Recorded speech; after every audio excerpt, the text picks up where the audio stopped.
Boa tarde, senhoras e senhores. Bem-vindos à teleconferência da Rumo sobre os resultados do segundo trimestre de 2019, que será conduzida pelo senhor Ricardo Lewin, vice-presidente de Finanças e diretor de Relações com Investidores. Informamos que a apresentação é gravada e todos os participantes estarão apenas ouvindo a teleconferência durante a apresentação da empresa. Em seguida, iniciaremos a sessão de perguntas e respostas para analistas da indústria e será conduzida também pelo Sr. Ricardo Lewin. Nesse momento, mais instruções serão fornecidas.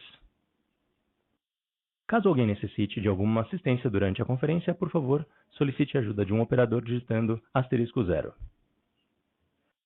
O áudio e os slides dessa conferência estão sendo apresentados simultaneamente na internet pelo endereço ri.rumolog.com.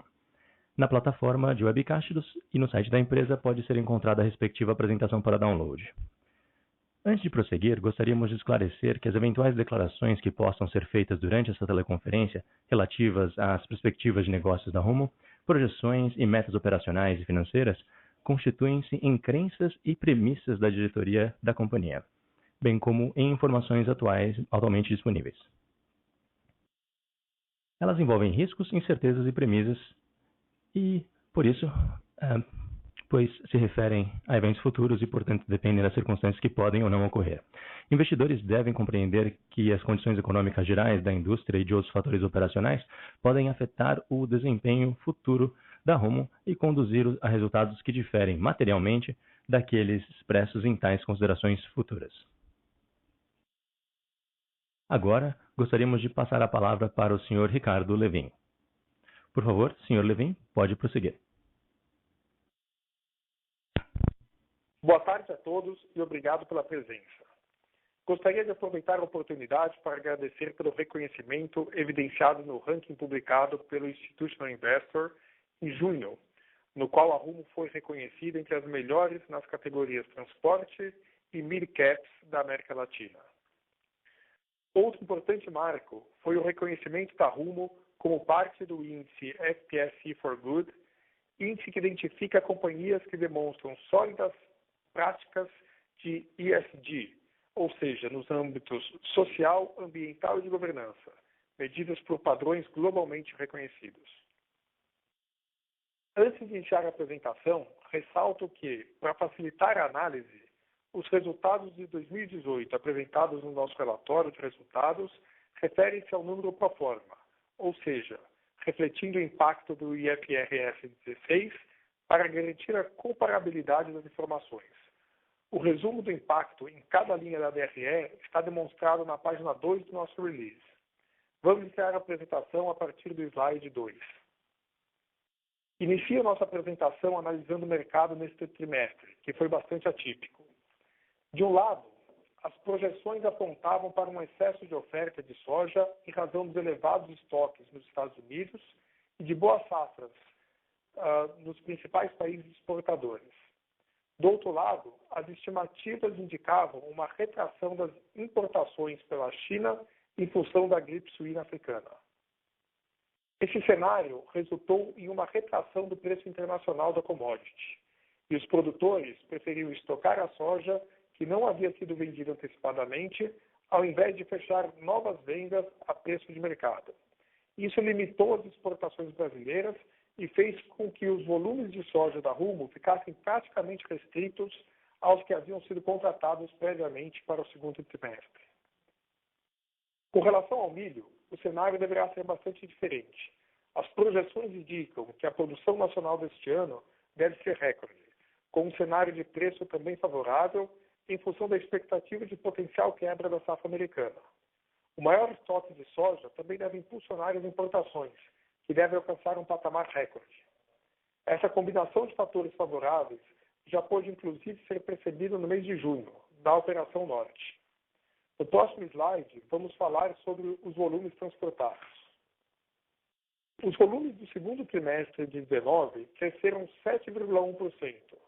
Como já mencionado no slide anterior, boa parte desse crescimento veio em junho, influenciado pela entrada do milho na Operação Norte. Na análise por segmento, destacam-se o transporte de fertilizantes na Operação Norte, que mais que triplicou o seu volume. O volume de celulose, que cresceu aproximadamente 29% devido à analisação de volumes já capturados no segundo semestre do ano passado. E, finalmente, o transporte de contêineres, focados na diversificação de cargas, cresceu 20%, reforçando seu modelo de negócio, que continua a conectar cada vez mais o Sudeste com o Centro-Oeste do país. Por favor, me acompanhe para o próximo slide.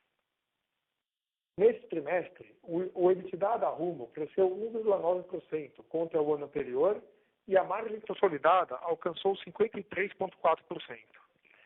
O crescimento de 7% no volume foi satisfatório, levando em conta o cenário desfavorável de mercado para a soja. Destaque para a Operação Norte, que cresceu 14%. As tarifas tiveram queda de quase 4%, impactadas principalmente pela Operação Norte, que foi afetada por 4 razões. Sazonalidade dada pelo maior volume em junho, quando o preço tende a ser menor. Mix de grãos, também pela entrada típica do milho em junho, que tem a tarifa menor. Exposição a preços spots mais baixos em junho, quando o volume excedeu aquele previsto em contratos. E, finalmente, o mix de produtos, com certa exposição ao fertilizante, que tem tarifa mais baixa do que a de grãos. Com relação aos custos, o custo variável contribuiu para o resultado, já que apresentou um crescimento menor que a expansão de volume. Já o custo fixo subiu 6,6% por 2 razões. A primeira é o maior gasto nos meses de abril e maio, já que aproveitamos a capacidade ociosa para adiantar a manutenção. E segundo, pela reoneração da folha das malhas Oeste e Sul. Dessa forma, a Operação Norte apresentou crescimento de EBITDA, apesar de ter entregado margem menor em função das menores tarifas. A Operação Sul teve queda de EBITDA e margem em função dos volumes mais fracos de soja. E, finalmente, a operação de contêineres ficou praticamente estável contra o ano anterior, dado que os resultados do segundo trimestre de 2018 foram influenciados pela receita de venda de unidades de serviços. Vamos agora para o resultado financeiro e lucro líquido. Apresentamos evolução no resultado financeiro, que teve queda de 48,2% em relação ao segundo trimestre de 2018, principalmente devido à redução da curva futura de juros, à redução da dívida bruta e também à redução do custo médio da dívida. Com isso, mais uma vez, entregamos um trimestre com lucro líquido, revertendo o prejuízo no mesmo trimestre do ano anterior. No próximo slide, vamos ver nosso endividamento. O endividamento da Rumo diminuiu para 2 vezes dívida líquida abrangente EBITDA, frente a 2,1 vezes no primeiro trimestre de 2019. Reafirmamos aqui nosso compromisso de mantermos nossa disciplina de capital, buscando sempre manter a alavancagem dentro de patamares aceitáveis para a companhia. No próximo slide, gostaria de dividir com vocês mais informações a respeito da Ferrovia Norte-Sul. No último dia 31, assinamos o contrato de subconcessão da Norte-Sul e, a partir de agora, começamos a tocar efetivamente essa nova concessão. Ainda é muito cedo para assumirmos compromissos de volume, preço, EBITDA e CAPEX, o que vai depender do término de obras operacionais e início das negociações dos contratos comerciais.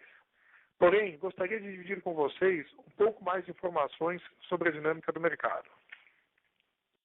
A Norte-Sul traz para a Rumo uma diversidade de mercados potenciais. Além de grãos, temos boas oportunidades para transporte de fertilizantes, bauxita, biocombustível, derivados e contêineres. Já começamos a aproximação com os clientes e, assim que a ferrovia estiver preparada, vamos buscar estabelecer contratos comerciais para viabilizar os volumes. Especificamente no mercado de grãos, entraremos em 2 novos mercados, os estados de Goiás e Tocantins.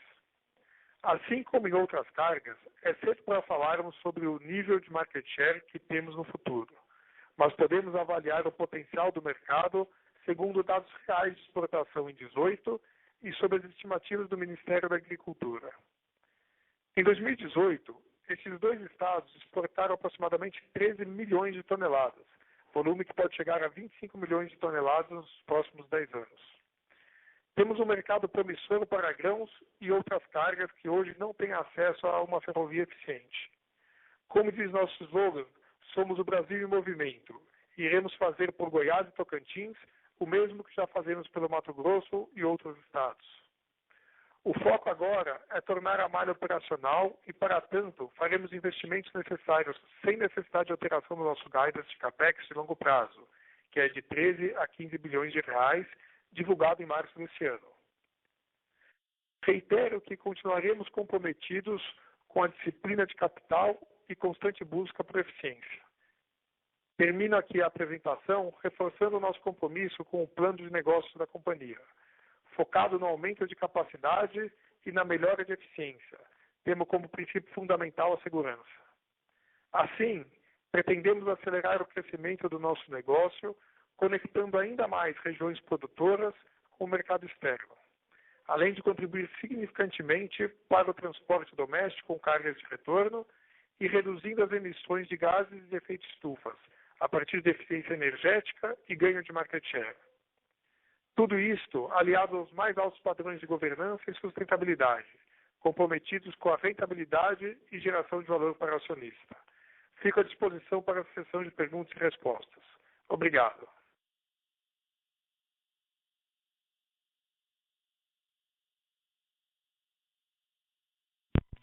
Obrigado. Vamos iniciar agora a sessão de perguntas e respostas para investidores e analistas. Se tiver uma pergunta, por favor, aperte *1 no seu telefone. Pedimos ainda, por favor, que, caso o senhor tenha mais do que uma pergunta, anuncie logo no início e formule cada pergunta de uma vez para garantir a melhor fluidez da sessão. Ou, caso prefira enviar as perguntas por internet, clique em Ask the Speaker, pergunte ao orador. A primeira pergunta vem de Thiago Cassebe, da Credit Suisse. Boa tarde a todos. Obrigado por pegar a minha pergunta. A minha pergunta tem a ver com os estoques de passagem. Nós vemos que muito do estoque não foi exportado ainda. Como é que a gente pode comparar os valores de soja com o ano passado? A gente poderia ver talvez parte desse volume sendo transportado pela Rumo já no final desse ano? Obrigado.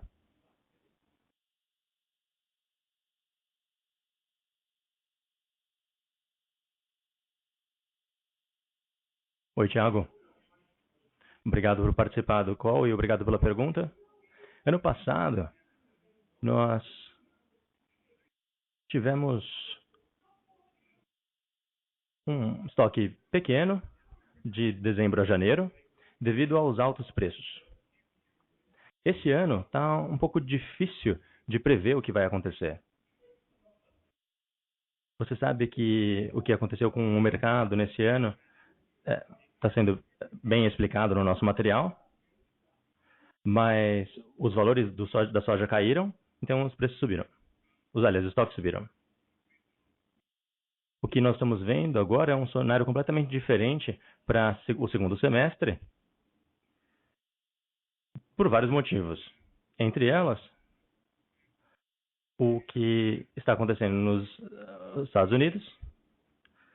O FDA anunciou recentemente que vai haver uma quebra de safra nos Estados Unidos, então provavelmente vai cair de 124 para 120 milhões de toneladas.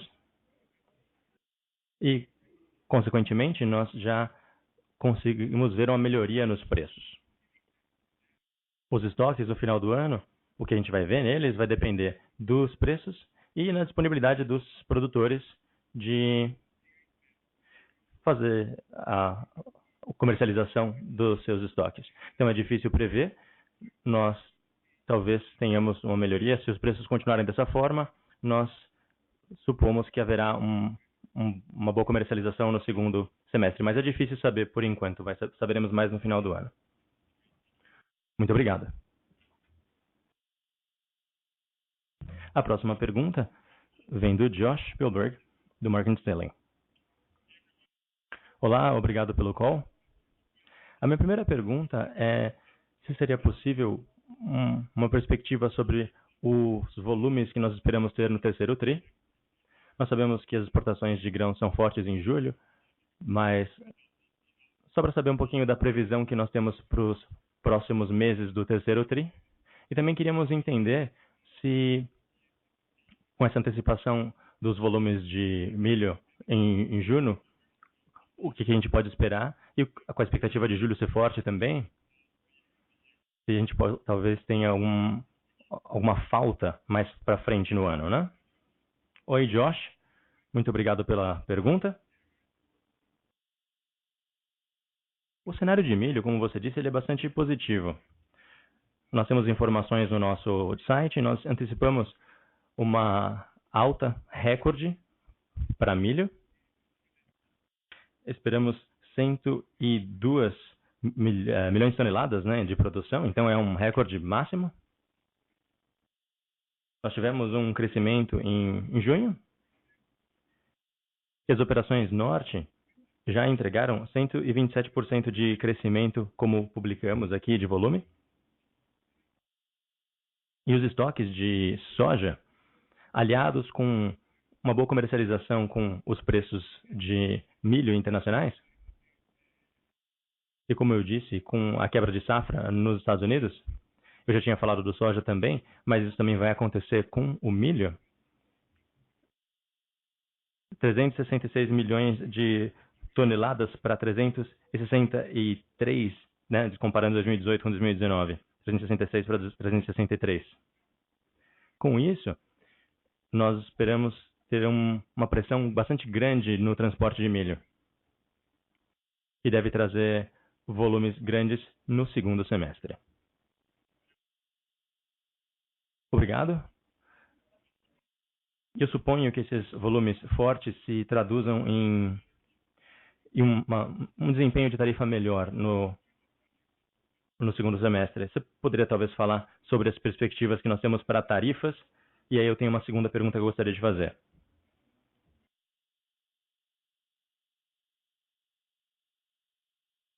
Deixa eu dar uma ideia do que aconteceu nas operações norte. Queria só reforçar aqui. A tarifa foi mais baixa do que esperado, mas isso aconteceu devido a questões não recorrentes. A primeira foi a sazonalidade em barter, então os volumes foram mais baixos do que esperados em abril e maio, quando os preços em geral são mais altos. Tivemos bons volumes em junho e os preços são mais baixos. E no segundo TRI de 2019, também tivemos uma quantidade significativa de milho sendo transportada. E a tarifa de milho é mais baixa do que a de soja, que também ajudou a baixar os valores aí de tarifa. Nós também temos os volumes de TKU, que aumentaram mais 127% em junho, que é mais do que os clientes esperavam. Então, houve mudanças nos acordos. E, por último, o que está acontecendo recorrentemente é o volume dos fertilizantes, que está crescendo rápido, como esperado, é uma boa notícia para nós. E vai aumentar também as margens, as tarifas as margens crescem e as tarifas diminuem, algo em torno de 40% abaixo da média. Isso foi o que aconteceu neste TRI. Analisando esses fatores, a gente pode ver da tarifa para o próximo semestre. Considerando a sazonalidade, não se espera que tenha uma grande influência no segundo semestre comparado com o ano anterior. Quanto à logística spot, nós temos uma predisposição para preço spot no segundo semestre e a nossa expectativa é de ter altos volumes. Mas nós já estamos vendo tarifas melhores em julho e agosto, graças à melhoria dos preços spot, que estão melhorando no mercado, mas não conseguimos garantir que esses preços spot vão se manter assim até o final do ano. E quanto aos fertilizantes, a expectativa é que continue crescendo e as tarifas são mais baixas do que do resto dos produtos. Quanto ao ano que vem, ainda é difícil determinar. Nós precisamos começar as negociações que vão acontecer mais para frente nesse ano dos acordos comerciais. Excelente, muito obrigado. Eu tenho mais uma pergunta, mas eu vou fazer um follow-up depois no final do call e dar a oportunidade agora de outras pessoas fazerem perguntas. Obrigado, Josh. Próxima pergunta vem do Rogério Araújo, do IBS. Obrigado pela oportunidade. Eu tenho algumas perguntas. O primeiro é um follow-up da pergunta do Josh. Tem alguma forma de termos alguma estimativa das variações das operações do norte? Se nós excluíssemos os itens não recorrentes, o mix de milho, os volumes baixos de julho e maio, de abril e maio, na verdade. Em outras palavras, excluindo esses impactos, quais seriam as variações de tarifa nesse período?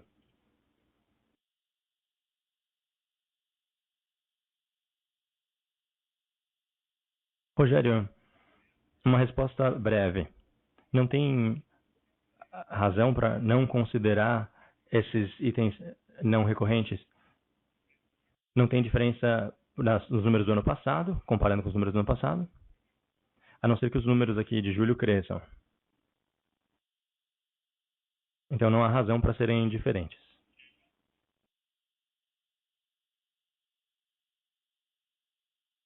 Mas ajustando com esses impactos, mesmo ficou acima da inflação ou mesmo fertilizantes, como é que ficou em comparação com a inflação?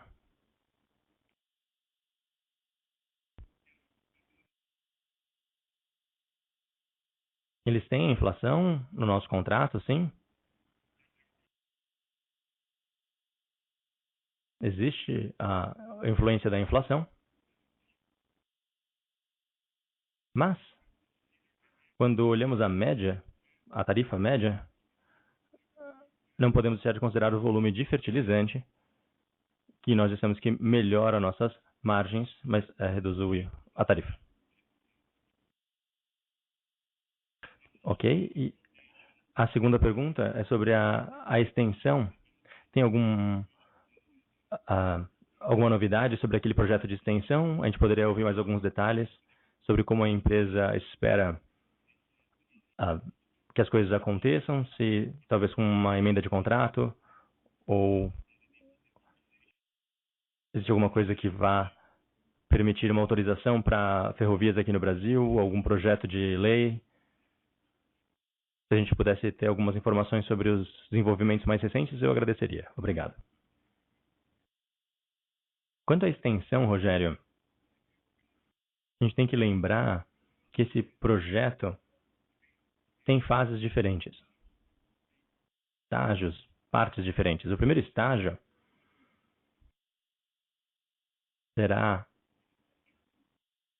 o terminal, aliás, o terminal de caminhões entre Rondonópolis e Sorriso. Nós já estamos investindo o CAPEX para esse estudo desse projeto e também estamos buscando o melhor local para comprar terra para esse terminal. Quanto ao projeto Sorriso, para fazer o primeiro estágio, a primeira fase do projeto, nós precisamos saber por onde vai passar a ferrovia.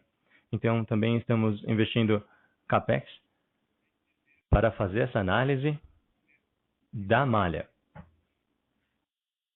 Mas em comparação com o tamanho do projeto como um todo, é irrelevante. Em breve nós vamos começar a ouvir sobre o primeiro estágio, que é o terminal de caminhões. Nós vamos comprar as terras e iniciar a construção do projeto e quando começarmos vamos avisar o mercado. E quanto às aprovações governamentais? Já foi solicitado esse tipo de aprovação ou quando que vai acontecer e como é que vai acontecer? No primeiro estágio não é necessário nenhum tipo de aprovação, porque é um terminal de caminhões.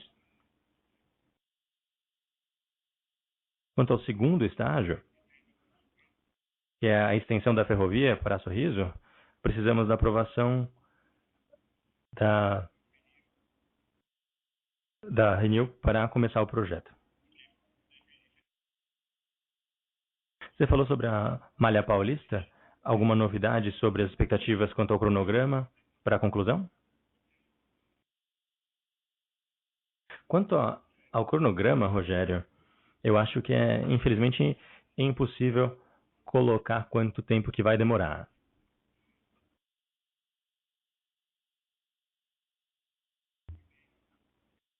Nós temos do TCU, a gente teve do Marcelo as informações, que deve começar agora no início de julho. Aliás, deve ter começado no início do julho. Essa decisão já permite que a gente siga para a próxima fase do processo. Aí a gente vai falar com Augusto Nares, do TCU, que é o ministro do TCU. Ele vai apresentar a sua recomendação. E aí vai para a plenária do TCU.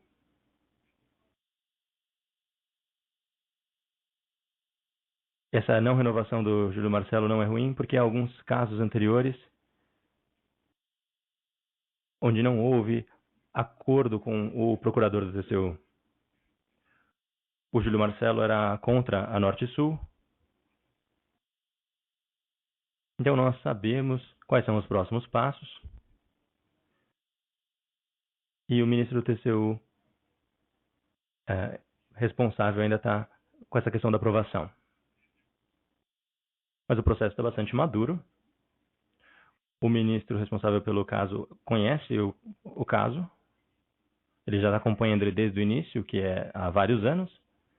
E nós acreditamos que essa decisão não deva demorar muito a acontecer. Tá ótimo. Muito obrigado e um bom dia.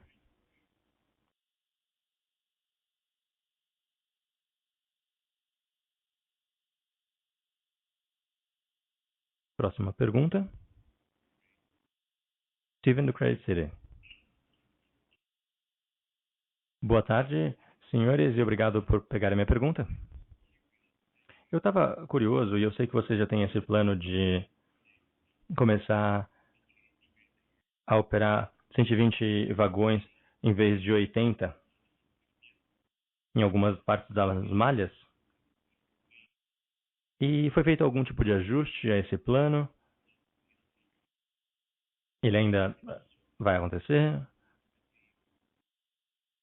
Qual parte da malha seria impactada por esse plano se ele acontecer?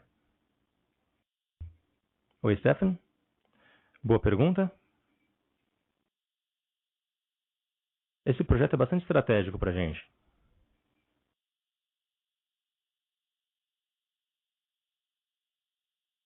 Desde a fusão do Rumo e EL, a gente vem analisando essa questão e tudo que nós fizemos até agora é para respaldar esses trens de 120 vagões. Os trens serão mais longos, mais eficientes e com mais capacidade. Esse é um projeto que mudaria devido a mudanças pontuais nas safras, como aconteceu nesse ano. Ele é um projeto bastante estratégico, que deve começar a rodar em 2021, 2022. Então ainda não temos nenhuma mudança feita a esse plano. Continuamos fazendo as nossas estações, que vão permitir os cruzamentos de trens de 120 vagões. E esse investimento é muito importante para a companhia. E a safra de soja, que teve essa redução esse ano, deve acontecer no ano que vem também. Mas nós prevemos um grande potencial no próximo ano, também um aumento na safra de milho e outros produtos como o algodão. Muito obrigado, Ricardo. E mais uma perguntinha. Um follow-up, na verdade.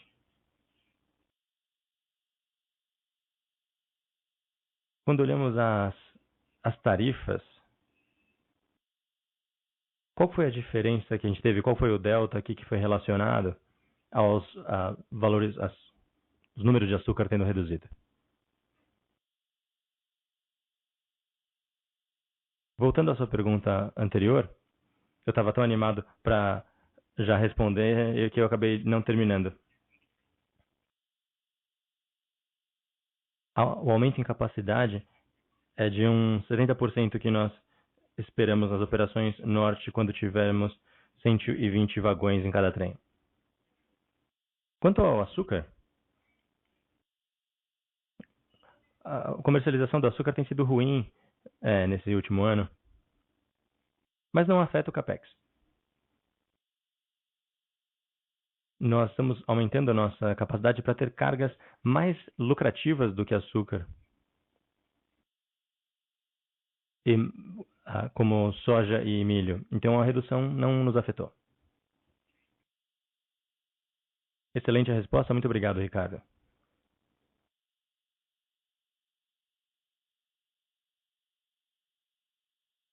Vitor Mizuzaki, do Bradesco, tem uma pergunta.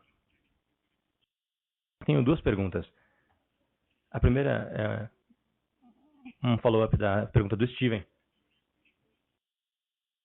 Quando vocês falaram sobre capacidade e esses postos de volumes maiores no segundo semestre, vocês poderiam falar um pouquinho sobre a utilização de capacidade no segundo semestre, principalmente no terceiro TRI? E comparando o terceiro com o segundo TRI, pensando em volumes mais concentrados agora na operação norte, talvez a gente possa esperar que no terceiro TRI esse crescimento se espalhe ou ele vai continuar na operação norte? Como é que seriam as expectativas? Oi, Victor. Obrigado por participar do call. Vamos começar com a última pergunta. A resposta é sim. Os volumes no sul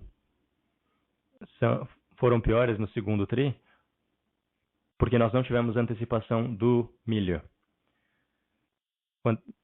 Com o milho no sul, os volumes estariam maiores e estariam mais equilibrados entre norte e sul.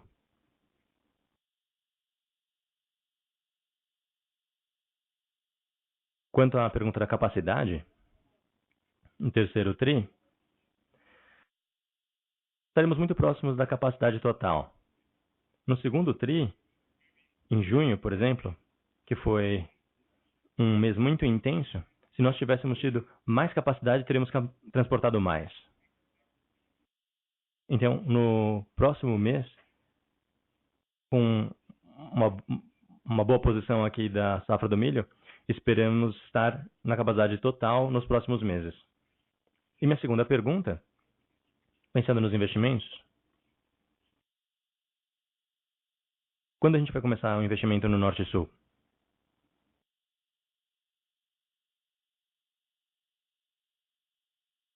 No Norte e Sul, nós temos um investimento muito pequeno, pouco relevante nesse ano, basicamente referente a estudos e consultorias que nós temos que fazer nesse ano. E ano que vem, nós iniciaremos os investimentos mais consideráveis. Os esforços agora são para a preparação da malha para operar. Os investimentos necessários para a operação da malha vão ser aplicados sem nenhuma mudança no guidance que já foi lançado, de 13 a 15 milhões, de 13 a 15 bilhões até 2023. De 2019 a 2023. Faz sentido então que haverá um aumento de CAPEX? Sim, com certeza. Vai aumentar, com certeza. Obrigado.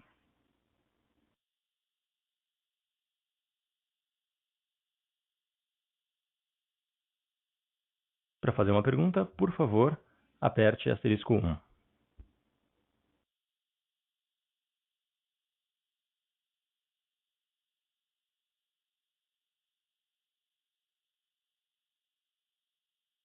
Caso tenha uma pergunta, aperte asterisco 1. Obrigado. Aqui termina então a sessão de perguntas e respostas para investidores e analistas. Agora eu vou passar para o senhor Ricardo Lewin para os comentários finais.